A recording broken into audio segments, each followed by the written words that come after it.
हमने पूरी चैप्टर की जो स्टोरी है वो बोर्ड पे उतार ली है और ये स्टोरी आपको एज इट इज, मैं साइड हो रही हूँ, ये स्टोरी आपको एज इट इज आपकी कॉपी में उतारनी है। और स्टोरी को समझने के लिए यू कैन रीड द और सी द वीडियो ट्वाइस और थ्राइस, टेक 2 पेजेस। ऐसे आपके नोटबुक के 2 पेजेस ले लीजिएगा, write the chapters name over here and write use 2 pages to write down the story. दोनों पेजेस का यूज कीजिए आप स्टोरी को लिखने के लिए। So let's begin. So chapter का नाम है as I said you earlier, the best Christmas present in the world. So the writers name is Michael Morpurgo. So story is based long ago during the time of world war 1। Story कब की based है? World war 1। अब सबसे first और basic question कि world war 1 ये कब हुआ था? So I will take you through. World war 1 happened in 1940 to 1918। 1914 में स्टार्ट हुआ था और 1918 को खत्म हुआ था। You all are aware. So हमारी स्टोरी, our story has 2 countries, Germany and Britain. Which countries? Germany and Britain. And this war took place in year 1915. कब हुआ था? 1915 में ये war हुआ था। तो let us start with our story. Okay. So what happened कि our writer, हमारी जो राइटर है माइकल मॉरकुर्गो, एक दिन ऐसी क्रिसमस के पहले दिन की बात है, जैसे क्रिसमस की ईव कब होती है? क्रिसमस होता है 25 दिसंबर को और उसके पहले की जो इवनिंग होती है वो होती है क्रिसमस ईव, तो वो होती है 24 दिसंबर को। तो it was 24 December and our writer Michael he was going through a shop, एक दुकान के पास से गुजर रहे थे। सो वहाँ पे एक कबाड़ी वाले की shop, means a shop where worn out materials are kept, वो शॉप उनको दिखी और वहाँ पर उस शॉप में बहुत सारी चीज़ें थी। सो आवर राइटर, हमारे राइटर को वहाँ पे एक टेबल दिखी। Table was not in quite good condition, मतलब बहुत बुरे कंडीशन में थी। कहीं से उसके ऊपर का जो कलर है वो निकल रहा था, उसके ऊपर की जो डेकोरेशन है वो वर्न आउट हो गई थी, मतलब एकदम खराब हो गई थी। और उस टेबल के सारे जो पुर्जे या पार्ट्स और उसके सारे लेग्स बिल्कुल बुरे कंडीशन में थे, हिल रहे थे। सो व्हाट राइटर थॉट कि मैं क्या कर सकता हूँ, इस टेबल को मैं थोड़े पैसे देके खरीद लेता हूँ and I will repair the table. मैं रिपेयर करूँगा और मैं उस टेबल को यूज कर लूँगा। I shall use the table. So he carried this table to home.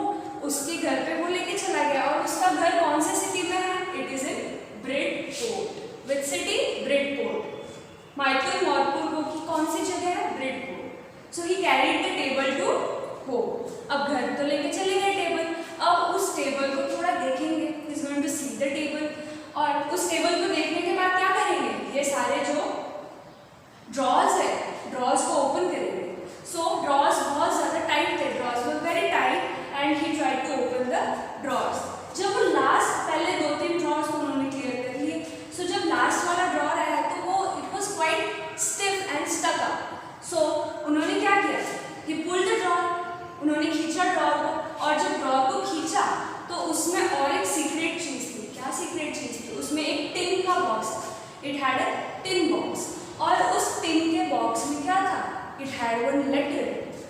So writer what he thought first, उन्हें क्या लगा राइटर को कि ये गलत है, ये किसी और का लेटर है, I should not read it. But he could not control himself and what he did, he open the box. उसने बॉक्स ओपन किया और लेटर खोला और उसमें एक एड्रेस था।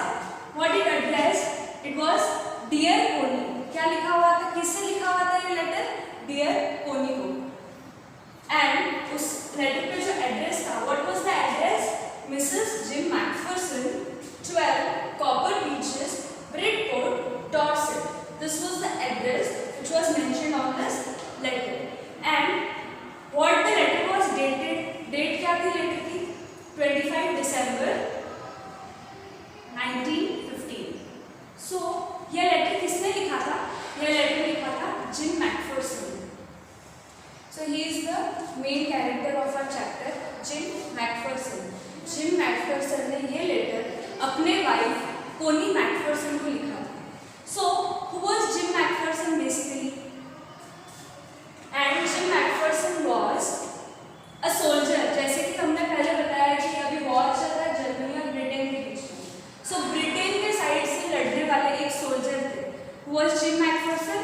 was a soldier who was fighting from the Britain's side. So जब वो वॉर पे थे, the enemy army was of Germany, right? It was Germany. So Jim McPherson wrote the letter to his wife Connie McPherson, and then what he tells कि जब हमारा war चल रहा था, हम सब दुश्मन अपने अपने आर्मी के लिए काम कर रहे थे, अपने अपने कंट्री के लिए काम कर रहे थे, तो हमारे दुश्मन जो कि जर्मन्स थे वो भी हमारे ऊपर फायर कर रहे थे, या हम एक दूसरे के दुश्मन थे, हम एक दूसरे के खिलाफ थे। बट उस दिन क्या हुआ, वो सुबह मुझे आज भी याद है पूरी, उस सुबह क्या हुआ था, वो क्रिसमस की सुबह थी, और जर्मन साइड से एक सोल्जर आया और उसने एक वाइट कलर का फ्लैग दिखाया। What he showed a white colored flag, and white colored flag stands for the peace. वो क्या चाहते थे, पीस कि, और उन्होंने क्या विश किया, मैरी क्रिसमस, मैरी क्रिसमस। इस साइड से एक आया soldier and what he wish, happy Christmas, happy Christmas. So all the Britain soldiers become very happy, और उन्होंने भी वापस से विश किया merry Christmas, happy Christmas. And in this all the instances they sang the song, they dance, उन्होंने साथ में खाना खाया, बहुत सारा एंजॉय किया। उस दिन क्रिसमस के दिन दोनों ही दुश्मन के आर्मीज ने एक दूसरे के साथ एंजॉय किया। फॉर अ मोमेंट वो लोग भूल गए कि वो क्या है, वो एक दूसरे के दुश्मन है, वो वॉर लड़ने आए, and they became simple human beings. वो सिंपल ह्यूमन बींग्स बन गए उस टाइम, और वो एक दूसरे के साथ वो मोमेंट एंजॉय करने लगे, वो फेस्टिवल एंजॉय करने लगे, जैसे डांस करना, गाना गाना, एक दूसरे के साथ कुछ मोमेंट शेयर करना, एक दूसरे से बातें करना। तो उस दौरान उस वॉर में दो फ्रेंड्स बन गए। अपने जो स्टोरी का जो मेन कैरेक्टर है जिम मैकफरसन, वो, और जर्मनी के साइड से जो कैरेक्टर होगा वो होगा Hans Wolf. They both became good friends eventually. So they started talking to each other कि where do you belong to and where you belong. So जब जिम मैकफरसन और हैंस वुल्फ ये दोनों बातें करने लगे, so what they talk? Jim McPherson asked Hans Wolf से Jim McPherson ने पूछा कि आप कहाँ के रहने वाले हो भैया, where do you belong to? So what did Hans Wolf reply? I am from Düsseldorf. So from where he belong to? He belong to Düsseldorf. So then Hans Wolf ने भी पूछा कि आप कहाँ के रहने वाले हो भैया। So क्या रिप्लाई किया जिम मैकफरसन ने कि मैं कहाँ का रहने वाला हूँ, I belong to Dorset. Which place? Dorset. So उसके बाद और थोड़ा एक दूसरे को गहराई से जानने लगे। They started to know each other very closely. Then they started talking. So Hans Wolf said that my favorite writer is Thomas Hardy and book The Madding Crowd, and after that he gave the description of his family. Hans Wolf said that I have a wife and a 6-month-old child. So आप सोचिए कि एक आदमी जिसकी अभी शादी हुई है, is married recently, he has a 6-month-old child, और वो अपने कंट्री के लिए वॉर पे जा रहा है। So what could he be feeling कि मैं वापस अपने फैमिली से मिलूंगा कि नहीं, will I meet my family or not, what will happen, war में मैं मर जाऊंगा क्या, क्या होगा, हमारे साथ क्या होगा वॉर में। So ये सारी इवेंचुअलिटीज इन दोनों के भी मन में चल रही है। So क्या पता चल रहा है हमें कि वॉर अच्छी चीज़ होती है, बुरी चीज़ होती है। ऑफ कोर्स बहुत बुरी चीज़ होती है, इट्स ओनली डिवास्टेशन। अगर फिर ये दोनों बात करने लगे कि war is a bad thing, right, war बहुत बुरी चीज़ होती है। अगर वॉर नहीं होते तो कोई भी बच्चे ऑर्फन नहीं होते, कोई बच्चा अनाथ नहीं होता, और कोई लेडीज जो है वो विडोज नहीं होती, राइट। यू ऑल्सो एग्री ना for this. So this is what happened. So इन दोनों ने बात कर ली, और उसके बाद बोथ द टीम्स, दोनों टीम्स ने एक फ्रेंडली फुटबॉल मैच भी खेली। So it was quite a very good day. So उसके बाद ये सारा दिन गुजर गया, और फिर एट लास्ट हमें क्या पता चला, no we are soldiers, we have to fight for our country, हमें अपने कंट्री के लिए फाइट करना पड़ेगा। जिस काम के लिए हम आए।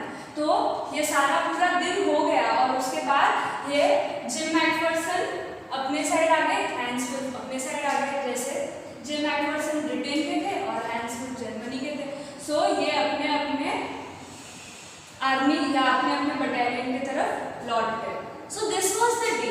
सो Jim McPherson what he wrote to the Pony McPherson, this is what, ये जो स्टोरी मैंने बताई ये एक लेटर में जिम मैकफर्सन ने पोनी मैकफर्सन के लिए लिखी थी।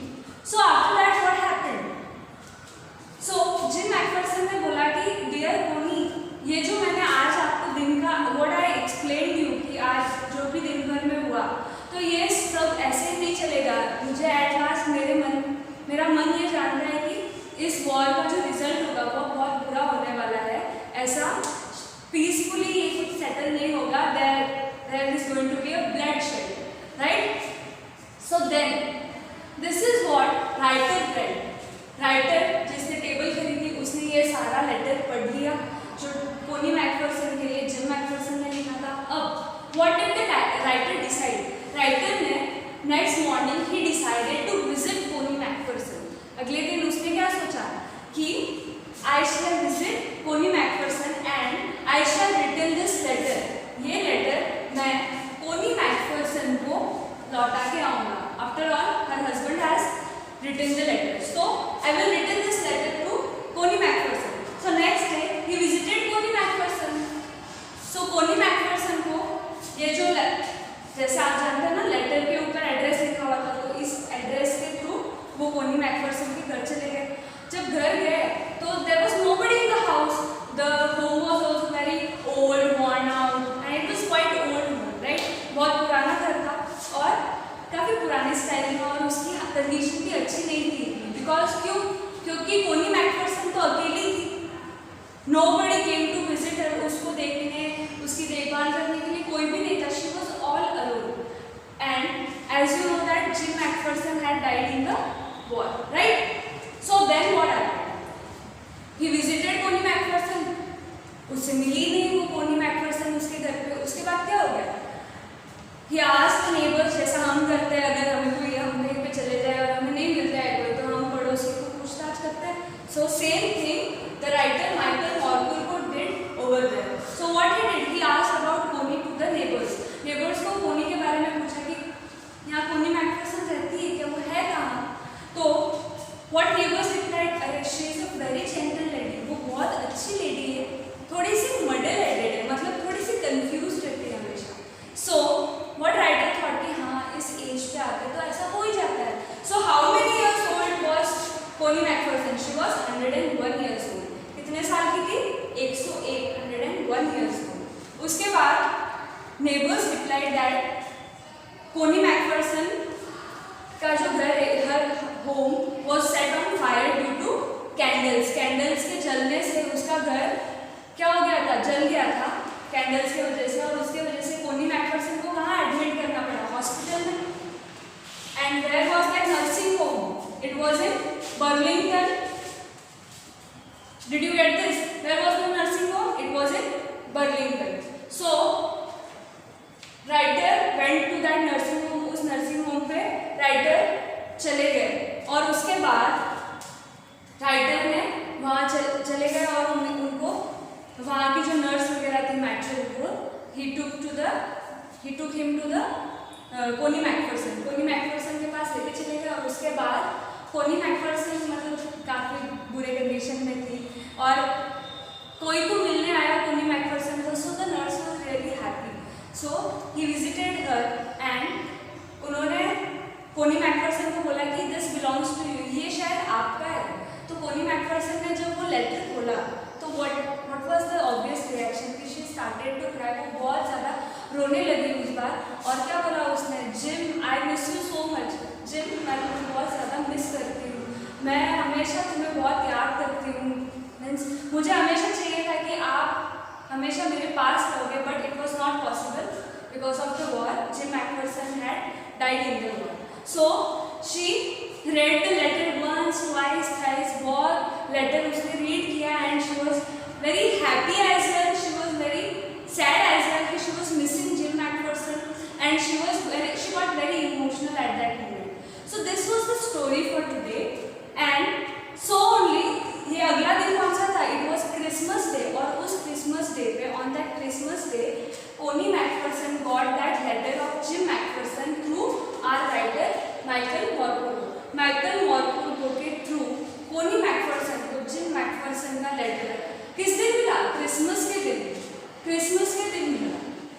So writer calls this present, ये जो गिफ्ट कोनी मैकफरसन को मिला है, इसे बेस्ट क्रिसमस प्रेजेंट वर्ल्ड में है, ऐसा बोला गया.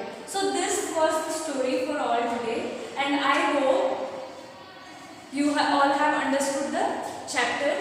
सो I shall present you the homework and this is for today.